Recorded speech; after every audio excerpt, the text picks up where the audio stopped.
陈树，你为什么不带礼金？忘了。忘了？全班61个同学就你忘了？你是觉得你特殊，还是觉得学校的规定是废话？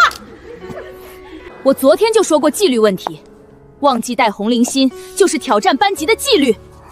既然你的红领巾不想来上学，那你以后就不用带了。但是你不带，就得让所有人都带上新的，这是对你破坏集体荣誉的惩罚。你给班室每个同学都买1条新的红领巾，除了你就买60条。当然，你可以让你家长来买，毕竟子不教，父之过。听明白了吗？明白了。明白了就好。明天我要看到60条放在我的办公桌上，做不到就让你爸妈来学校跟我谈。好，我买。不止60条，以后谁要是忘了，就从你买的里面拿。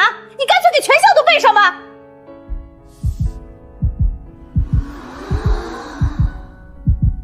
好。学校有6个年级，每个年级有8个班，每个班平均50到60人，总人数大约是2800人。按照孙平的逻辑，我需要准备的量要覆盖这个数字。父亲说，做事情要么不做，要么就做到极致，把对方的路全部堵死。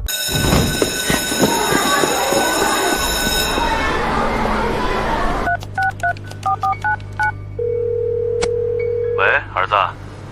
我怎么了？今天放学这么早？我被罚了。说。老师让我给班里每个同学买1条领巾，总共60条，还说干脆给全校都备上。他说做不到就让你来学校跟他谈。他叫孙平对吗？对。带你们语文的那个？对。儿子，你觉得他只是想让你买60条领巾吗？不是，他的目的是让我或者让你感到难堪，他想看到我们求他。很好，那我们不能让他得逞。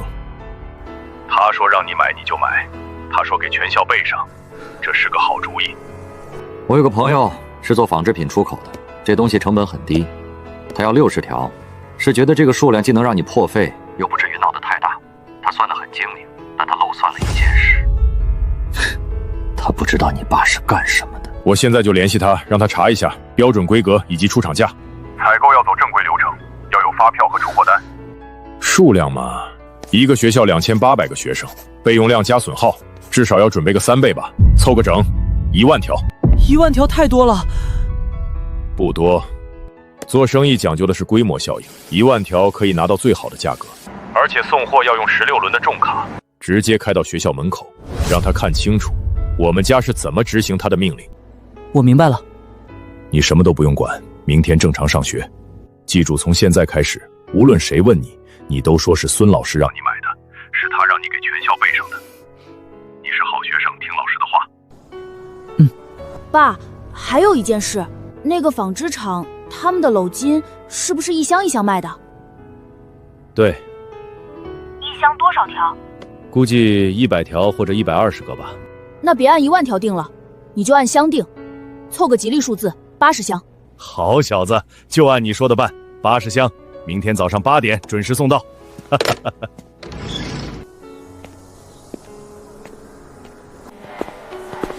第2天我故意晚到了一点。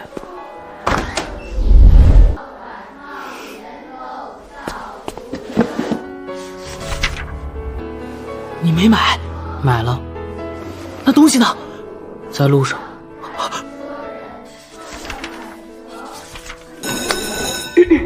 陈树，我昨天说的话，你好像没放在心上啊。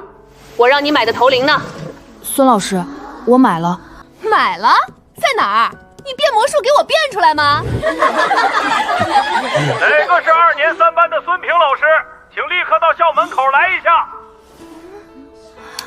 立刻马上！你的快递，一个超级大的快递，把学校门都给堵住了。收件人写的是你，快来啊！来了。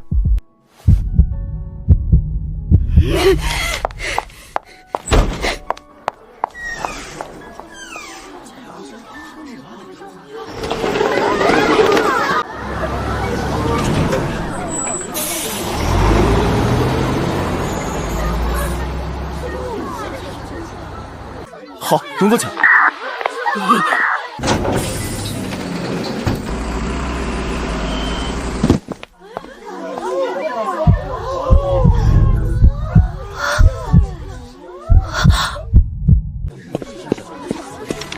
您就是孙平老师吧？签收一下，80箱红领巾，您点点数。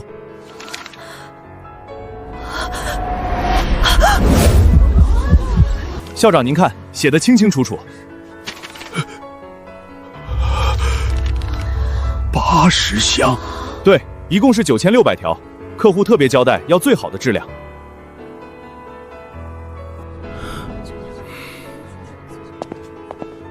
孙平，这是怎么回事？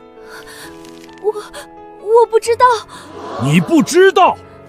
收货人写的是你的名字，你跟我说你不知道？我不是这个意思，我不是。刘主任，把2年3班的陈树同学叫过来。你还有你，司机师傅，都到我办公室来。王大爷，你先让叉车把货都卸到体育器材室，快点。好的好的，别堵着门，影响太坏了。陈树，你出来一下。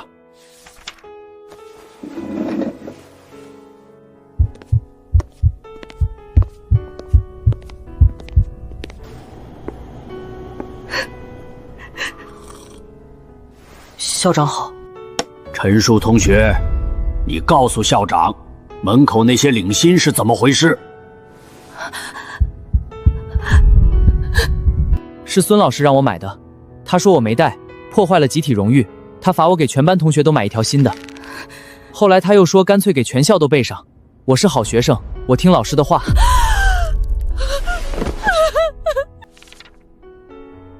这是你父亲的电话。是。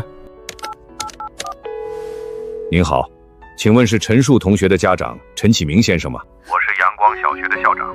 关于您孩子购买红领巾的事情，我想我们需要当面谈一谈。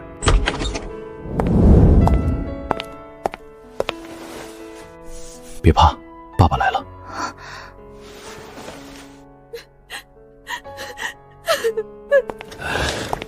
王校长，你好。你好，你好，快请坐。我听我儿子说了事情的经过，孙老师是吗？我儿子说你命令他为全班同学购买红领巾。我儿子还说你建议他干脆为全校都备上，因为你说他是好学生，应该听老师的话。所以我们家执行了你的命令，用最快的速度采购了80箱，一共9600条。发货单在这里，收户人是你，孙平老师，货物也已经送到，我们完成了你布置的任务。现在，孙老师，请你告诉我，我们做错了什么？我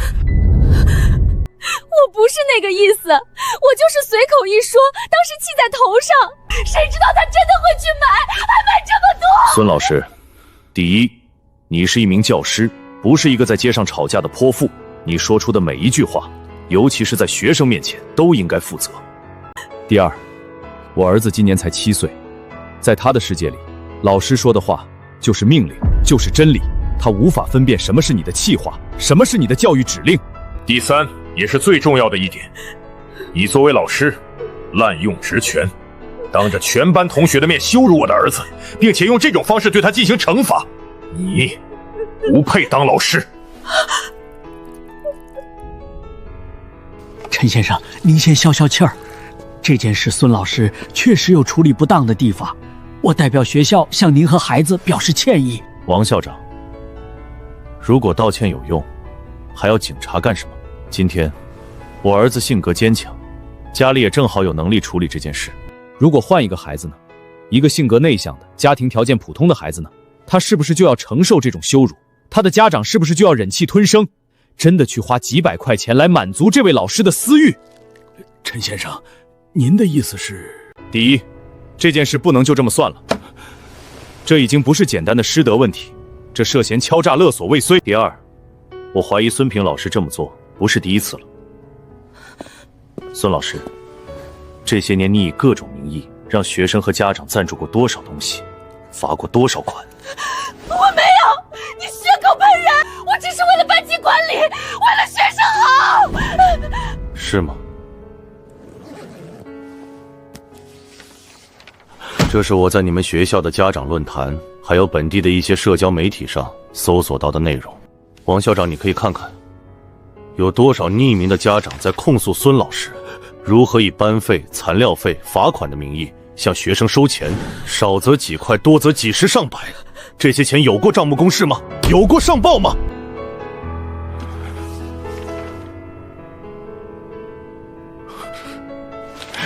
孙平，这是真的吗？王校长，我的要求很简单：一，学校立刻对孙芬进行停职调查，查清楚他历年来所有的经济问题和师德问题；二，向我儿子进行全校通报的公开道歉，消除这件事对他造成的负面影响；三，对孙平做出严肃处理。如果学校做不到或者想要包庇，那么我现在就打电话给市教育局和纪律检查委员会。我相信他们会对这80项伪林的故事非常感兴趣。人事处通知一下，2年3班的孙平老师从现在开始停职反省，接受调查。我不是故意的，我真的不是。王校长，停职调查只是第一步，我的第二个要求，公开道歉呢？陈先生，全校通报批评这个影响是不是太大了？孙老师毕竟在我们学校工作了10几年，他在全班同学面前羞辱我儿子，让他给全校买红领巾的时候，怎么没想过影响大？当着全校的面道歉，这是最基本的要求。他从哪里丢掉的面子，就必须从哪里捡起来。我的儿子不能因为这件事在学校里抬不起头。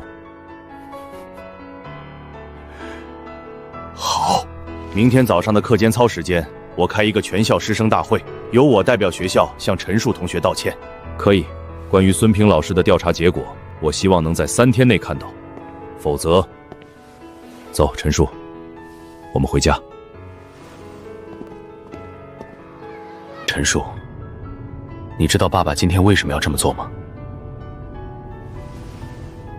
因为我们不能欺负别人，但更重要的是，不能让别人欺负我们。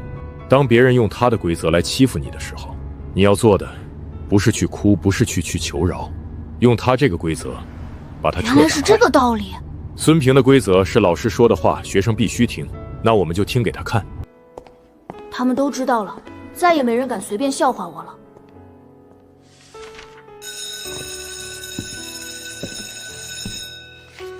上课。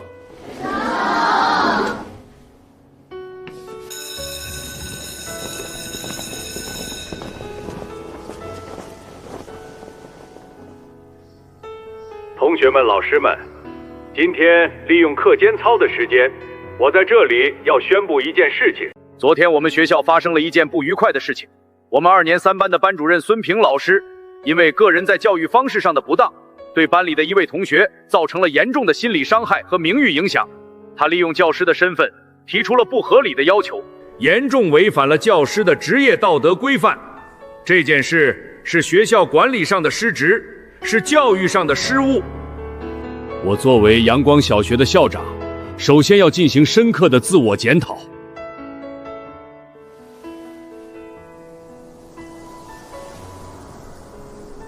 现在我代表学校，也代表孙平老师本人，向2年3班的陈述同学致以最诚挚的歉意。对不起，陈述同学，是老师错了，是学校错了，我们不该用那样的方式对待你，让你承受了不该有的委屈和压力。学校保证，类似的事情以后绝不会再发生，希望你能接受我们的道歉。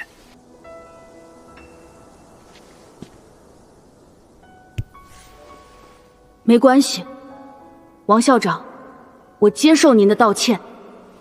公开道歉之后，生活恢复了平静。孙平再也没有出现在学校里，我们班的班主任暂时由刘主任代理。那80箱红领巾被锁在体育器材室里，同学们看我的眼神恢复了正常。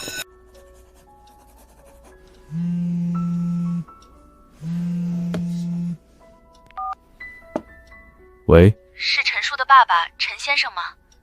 请问您是？我是陈树的同班同学李凯的妈妈。去年他就说班里要买课外读物，让每个孩子交50块钱，可那些书在书店里最多就20块钱一本。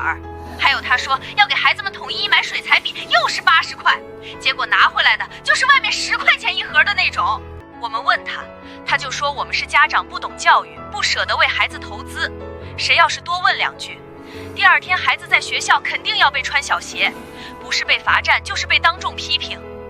我们都是普通家庭，孩子能在阳光小学上学不容易，谁敢得罪班主任啊？我们只能忍着。陈先生，我这里有他去年收班费的聊天记录和转账截图，当时我觉得不对劲，就留了个心眼，偷偷存下来了。我现在就发给您。还有别的家长，他们也有，我们现在就建个群，都汇总给您。您一定要让这种老师再也不能去害别的孩子了。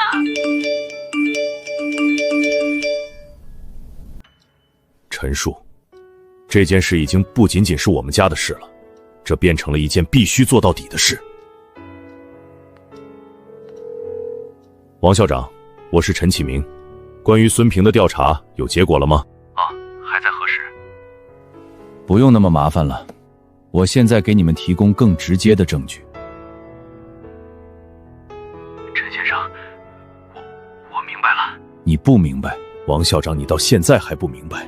如果我今天没把这些东西发给你，你是不是就打算用一个停职反省来敷衍我？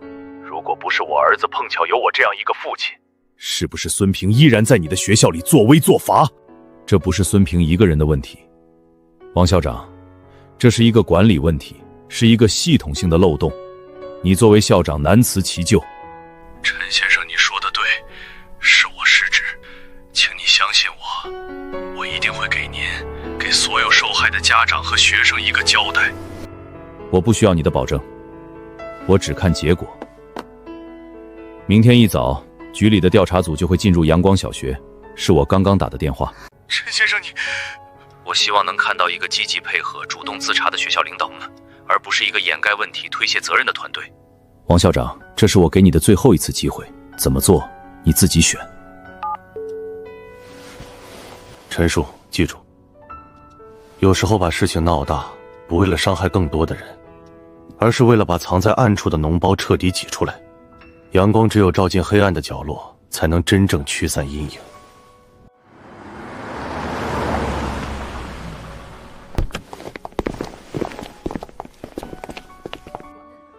父亲说的调查组来了。我妈说孙老师被抓起来了。瞎说，我爸说他是停职，在家里写检查呢。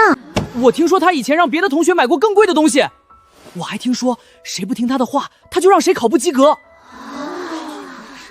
我没有参与他们的讨论。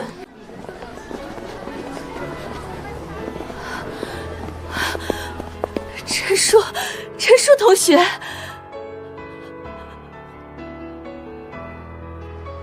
你跟你爸爸说一声好不好？我错了，我真的错了，我不该罚你，让他放过我吧，我不能没有这份工作，我家里还有孩子要养，我求求你了。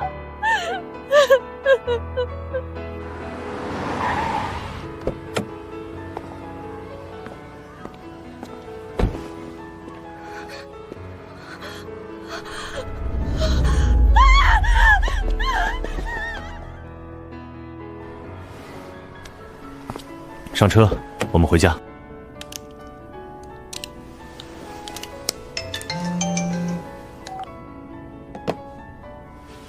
陈先生，调查结果出来了。经调查组和学校的联合核查，孙平问题很严重，违规向学生和家长收取费用，总金额高达7万余元，其中有3万多元账目不清、去向不明，基本可以认定为个人侵占。另外，调查组还发现，他多次在考试和评优中对给他送过礼的学生的家长进行成绩上的照顾，对没有送礼的则进行打压，这已经构成了利用职务之便索贿后贿的行为了。学校董事会和局里联合开了会，处理决定已经下来了。第一，开除孙平的公职，并将其行为记录在案，吊销其教师资格证。第二，将孙平涉嫌职务侵占和索贿后贿的相关证据移交司法机关处理，他将面临法律的制裁。第三，学校将成立专项小组，清退所有违规收取的费用。下周一开始会陆续联系相关家长办理。第四，我作为校长，因管理失职，给予记大过处分，并在全市教育系统内通报批评。刘主任也受到了相应的处分。陈先生，谢谢您，您给我们所有教育工作者都上了一课。有时候刮骨疗毒虽然疼，但是必须的。这是你们应该做的。我希望阳光小学以后能配得上阳光这2个字。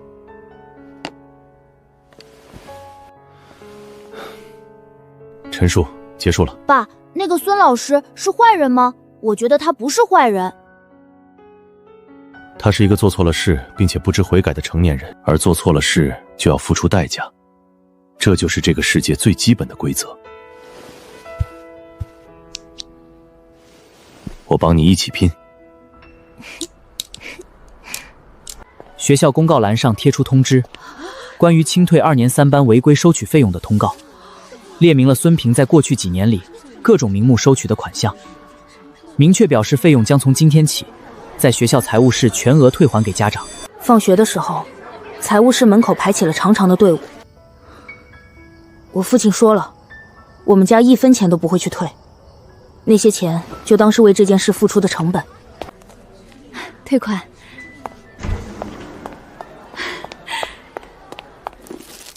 陈述拿着。阿姨，谢谢你，也谢谢你爸爸。要不是你们，我们这些钱就都打水漂了。阿姨，这是我爸爸应该做的。